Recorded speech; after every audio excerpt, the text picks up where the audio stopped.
Assalamualaikum warahmatullahi wabarakatuh. Terima kasih telah mengunjungi konten YouTube saya.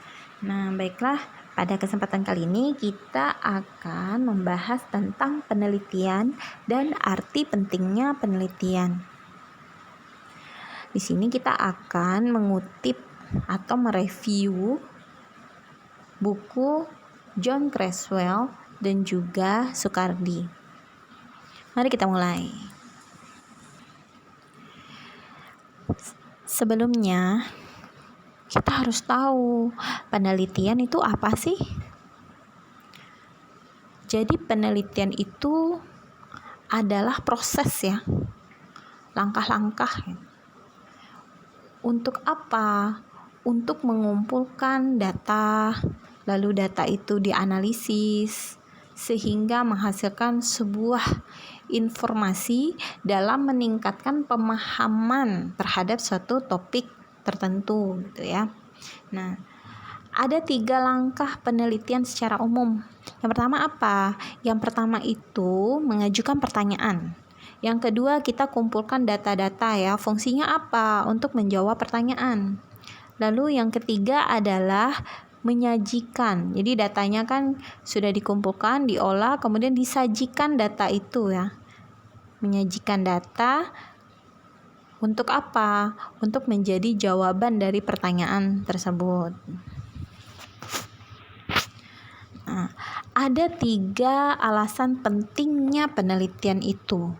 Yang pertama, penelitian dapat menambah pengetahuan. Artinya apa? Penelitian yang membantu menjawab berbagai pertanyaan, dan dengan mengakumulasi hasil penelitian itu, kita mendapatkan sebuah pemahaman yang lebih mendalam tentang berbagai masalah gitu ya. Nah, jadi dengan kita melakukan penelitian, kita akan semakin mendapatkan pengetahuan-pengetahuan yang lebih mendalam, pemahaman-pemahaman yang lebih mendalam terkait suatu masalah. Nah, yang kedua, penelitian itu memperbaiki praktik. Artinya apa? Artinya hasil penelitian ini tentu dia itu memiliki dampak pada pelatihan, misalnya guru ya, atau aspek pendidikan lainnya. Jadi misalnya di situ kita meneliti tentang model pembelajaran ini, ternyata lebih baik daripada model pembelajaran ini misalnya ya, pada materi pelajaran ini misalnya. Nah, jadi di situ nanti gurunya itu dapat memperbaiki prakteknya seperti itu ya. Atau misalnya ternyata model pembelajaran yang dilakukan oleh guru tersebut selama ini kurang tepat atau kurang cocok untuk karakteristik siswa yang seperti ini gitu ya. Nah, jadi penelitian memperbaiki praktek di sini maksudnya adalah penelitian ini menawarkan ide baru kepada praktisi pendidik atau guru ya, untuk dipertimbangkan ketika mereka melaksanakan pekerjaannya. Nah, jadi dengan dia membaca penelitian ada, maka pendidik itu dapat belajar tentang praktik baru yang telah dicoba dalam ranah atau situasi yang lain. Artinya dengan guru tersebut membaca penelitian-penelitian juga dapat menjadi wawasan tambahannya untuk memperbaiki praktik mengajarnya, kurang lebih seperti itu. Kemudian yang ketiga adalah penelitian menginformasikan perdebatan kebijakan. Maksudnya apa? Penelitian ini menawarkan hasil yang dapat membantu orang-orang yang bekerja atau bertugas untuk menimbang berbagai macam perspektif. Artinya apa? Ketika ada pembuat kebijakan membaca penelitian tentang berbagai masalah, maka mereka itu diberi informasi tentang perdebatan dan posisi yang diambil oleh para pejabat publik saat itu. Nah, sehingga agar berguna, penelitian perlu memiliki hasil yang jelas, dirangkum secara ringkas, dan memasukkan bukti berbasis data. Artinya apa di sini? Maksudnya adalah dengan adanya penelitian, kemudian para pembuat kebijakan itu membaca hasil penelitian sehingga mereka mendapatkan informasi bahwa hal-hal apa saja yang seharusnya mereka lakukan, seperti itu. Sehingga dia dapat mendapatkan suatu ide untuk menghasilkan suatu kebijakan yang sesuai dengan apa yang dibutuhkan melalui hasil penelitian yang telah dilakukan. Seperti itu ya. Nah, selanjutnya karakteristik penelitian. Yang pertama, tentu sebuah penelitian itu harus mempunyai tujuan penelitian. Yang kedua, mencakup kegiatan pengumpulan data baru, ya. Nah, lalu memiliki kegiatan yang terencana dan sistematis, menggunakan analisis logis, mempertimbangkan aspek pengembangan teori, mengandung unsur observasi, memerlukan pencatatan terhadap gejala yang muncul. Artinya data-data yang didapatkan itu harus didokumentasikan, harus dicatat seperti itu. Kemudian melakukan kontrol, memerlukan validasi instrumen ya. Kemudian memerlukan keberanian dan dicatat secara tepat kepada instansi yang berkepentingan sebagai laporan. Jadi kalau mahasiswa itu laporan di sini dimaksudkan adalah skripsi ya, seperti itu. Nah, fungsi dari tidak hanya skripsi, bisa juga laporannya itu tadi untuk mahasiswa juga ataupun untuk yang lainnya, artikel itu juga merupakan bagian dari laporan penelitian. Oke, lanjut lagi ke fungsi penelitian ya. Nah, jadi fungsi penelitian untuk apa? Ada 5 komponen di sini. Yang pertama, untuk menemukan sesuatu yang baru, mengembangkan ilmu pengetahuan, melakukan validasi terhadap teori yang lama, menemukan permasalahan penelitian, menambah khazanah pengayaan ilmiah yang baru. Khazanah artinya ilmu ya. Nah, ilmu pengetahuan, pengayaan ilmiah yang baru. Oke, di sini ada macam-macam bentuk penelitian ya. Nah, kemudian kita masuk ke review dari Soekardi ya, Pak Soekardi. Nah, yang pertama, klasifikasi bentuk penelitian itu kalau kita lihat dari aspek tujuan, maka terbagi menjadi 2. Yang pertama yaitu penelitian dasar. Apa penelitian dasar itu? Jadi penelitian dasar itu adalah suatu bentuk penelitian yang dikatakan suatu bentuk penelitian ya, yang apabila para peneliti yang melakukan penelitian itu mempunyai tujuan perluasan ilmu dengan tanpa memikirkan pada pemanfaatan hasil penelitian tersebut untuk manusia maupun masyarakat.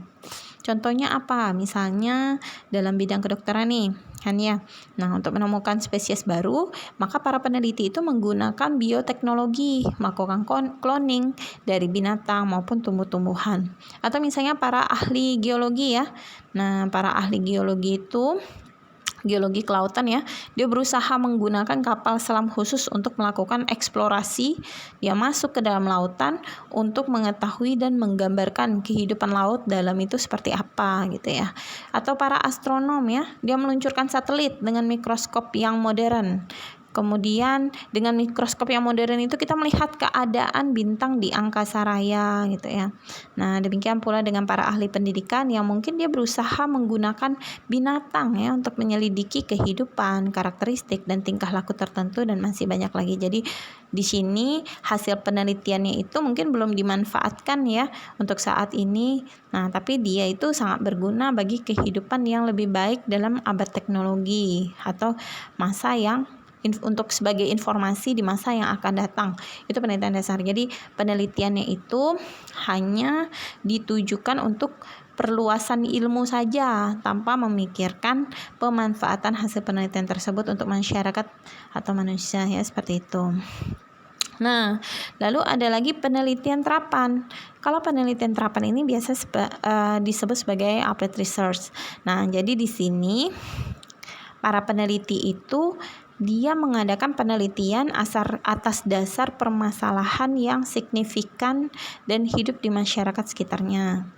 Nah, di sini tujuan para peneliti yang utama yaitu dia memecahkan masalah ya, dan hasil penelitian itu nanti dapat dimanfaatkan untuk kepentingan manusia baik secara individual maupun secara berkelompok Nah, jadi di sini apa?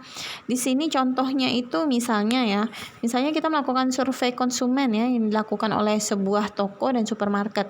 Maka penelitian tindakan tentang alat-alat teknologi pertanian dan alat produksi dalam suatu perusahaan tersebut itu merupakan bagian dari rancangan pembuatan penelitian terapan. Artinya dia akan membuat alat-alat teknologi itu tuh. Ataupun misalnya dalam bidang pendidikan misalnya penelitian pendidikan yang dia itu mengkaitkan antara bagaimana meningkatkan keinginan belajar siswa dengan implementasi kurikulum, kemudian peningkatan kualitas dan sebagainya gitu ya. Jadi di sini lebih terarah kepada applied atau terapan gitu ya. Nah, jadi dilihat dulu permasalahannya apa yang ada dalam kehidupan sekitar. Oh, masalahnya ini, sehingga di situ penelitian ini berfungsi untuk memecahkan permasalahan yang ada gitu ya dalam kehidupan masyarakat gitu. Nah, kemudian ada lagi yang kedua itu penelitian berdasarkan aspek metode ya. Nah, jadi di situ ada banyak ada 6 ya. Yang pertama itu adalah penelitian deskriptif. Seperti apa penelitian deskriptif ini ya? Jadi untuk penelitian deskriptif ini, klasifikasi pertama yang paling sering ditemui biasanya dalam bidang sosial, ekonomi, dan pendidikan seperti itu. Kalau misalnya deskriptif kan artinya dia itu mendeskripsikan atau menggambarkan suatu objek tertentu secara jelas dan sistematis ya.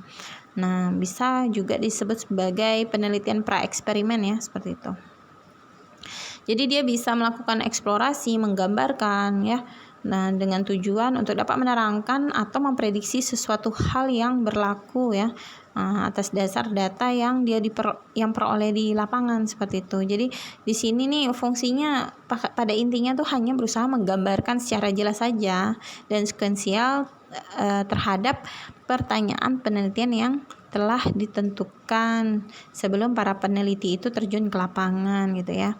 Dan mereka tidak menggunakan hipotesis sebagai petunjuk arah Jadi kalau deskriptif ini hanya menggambarkan saja seperti apa sih hal-hal atau data-data dasar yang ada di lapangan, menggambarkan saja.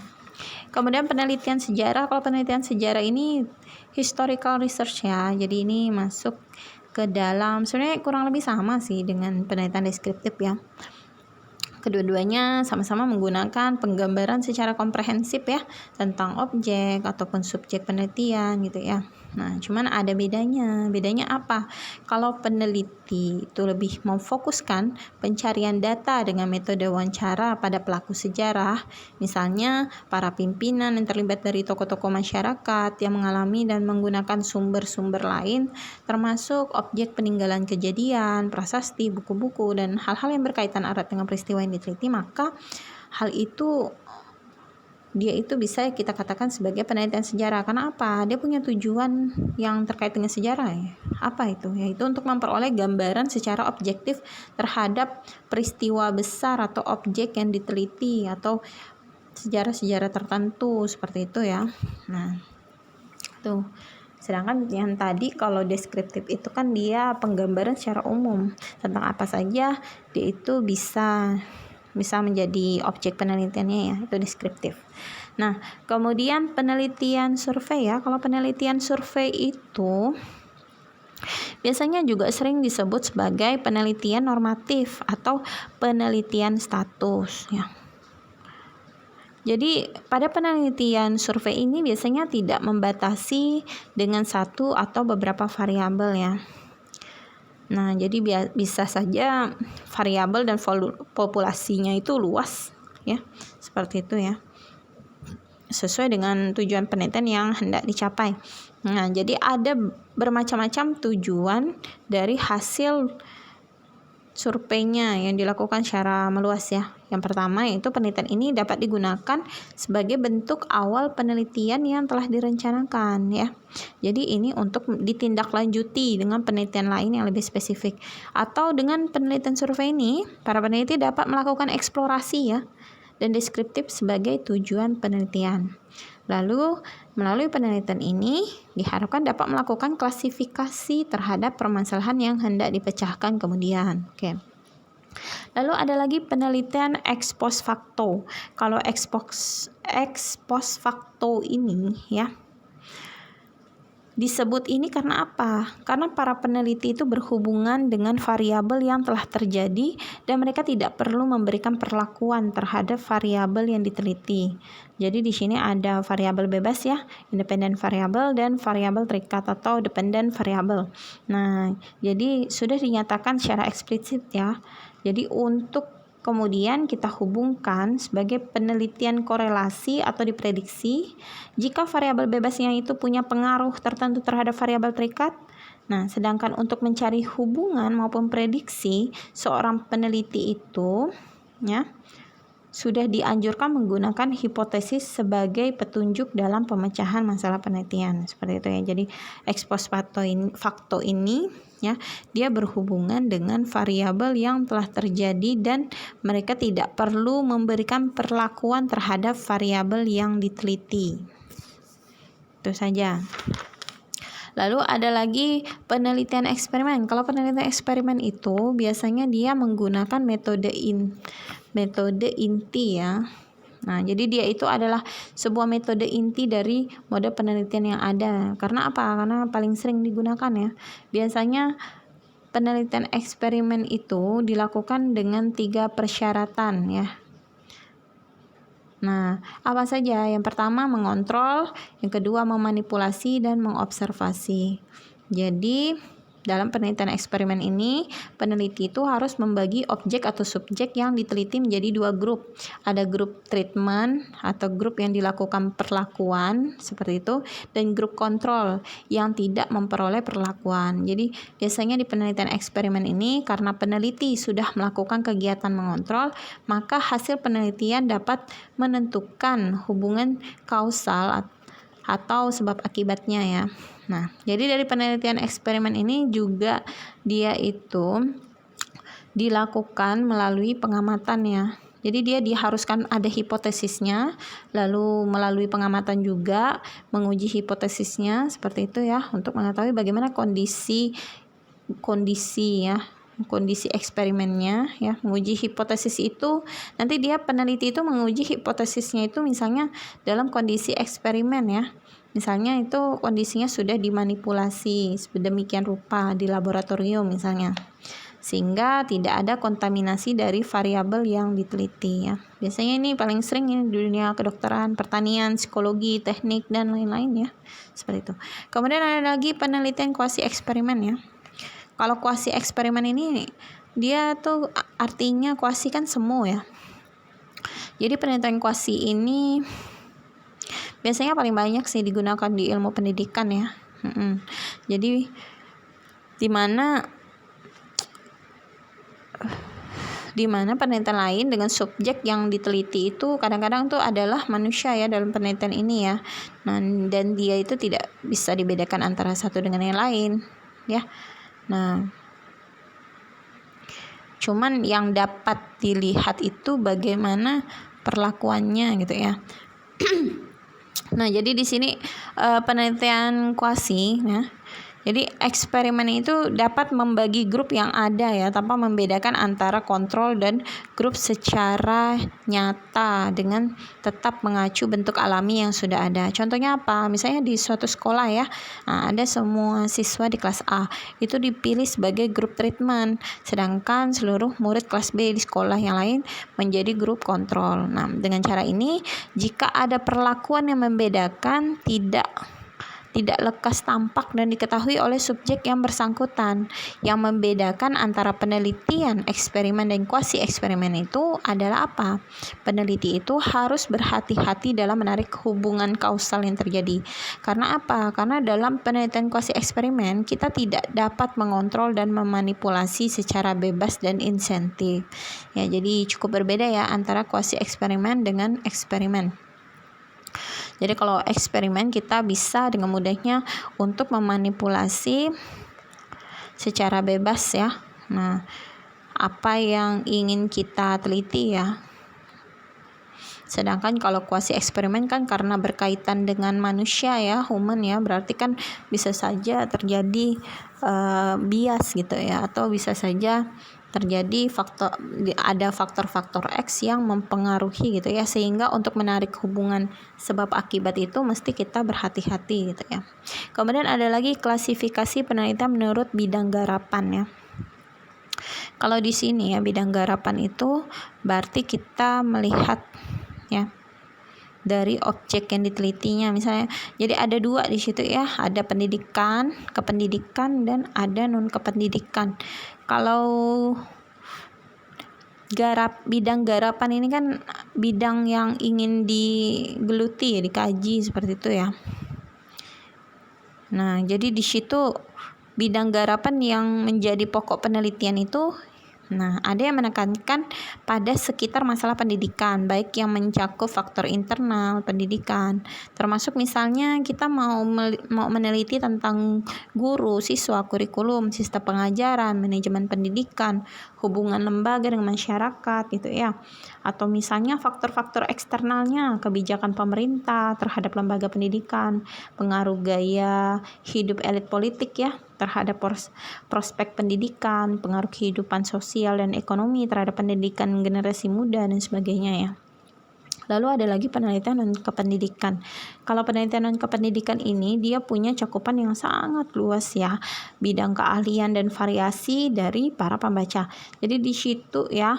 Nah, jadi penelitian non kependidikan itu dapat memberikan semacam acuan ya, kemungkinan contohnya itu kayak gini loh, misalnya penelitian sosial biasa di ekonomi, politik, kebijakan pemerintah seperti itu, sejarah, antropologi, pertanian, teknologi, penelitian agama, peradaban masyarakat dan sebagainya seperti itu ya. Nah, jadi itu adalah sekilas dari macam-macam bentuk penelitian. Sebenarnya banyak sih, dari berbagai macam referensi itu mungkin macam-macam bentuk penelitiannya itu juga berbeda-beda ya dalam pembagiannya. Jadi terserah saja, yang penting Anda menggunakan referensi siapa. Nah, kemudian ada juga beberapa permasalahan penelitian. Ya, kadang kontribusi hasil penelitian yang ditemukan tuh saling bertentangan ya, atau kabur dengan realistis. Kemudian data yang patut dipertanyakan, mungkin data yang ditemukan bukan berasal dari informan atau narasumber yang tepat, kan bisa saja seperti itu ya. Itu pun akan menjadi masalah dari datanya. Karena data itu kan pada akhirnya nanti kita harapkan mungkin bisa dijadikan kesimpulan ya, seperti itu. Nah, kemudian jumlah partisipan atau respondennya yang terlalu rendah ya, sehingga menyebabkan masalah dalam ketepatan menarik kesimpulan statistik ya. Kemudian survei yang digunakan mungkin berisi pertanyaan yang ambigu atau kabur atau bahkan kurang tepat. Nah, atau secara teknis ya, penelitian itu mungkin memiliki statistik yang tidak tepat dalam menganalisis datanya, bisa saja seperti itu ya. Nah, jadi demikian yang dapat saya bahas tentang buku dari John Creswell ini, Riset Pendidikan ya, dan juga Soekardi ya, Metode Penelitian Pendidikan. Nah, selanjutnya nanti akan kita bahas pada segmen-segmen selanjutnya. Nah, segera subscribe, dapatkan update-nya lebih lanjut. Bye-bye. Terima kasih. Wassalamualaikum warahmatullahi wabarakatuh.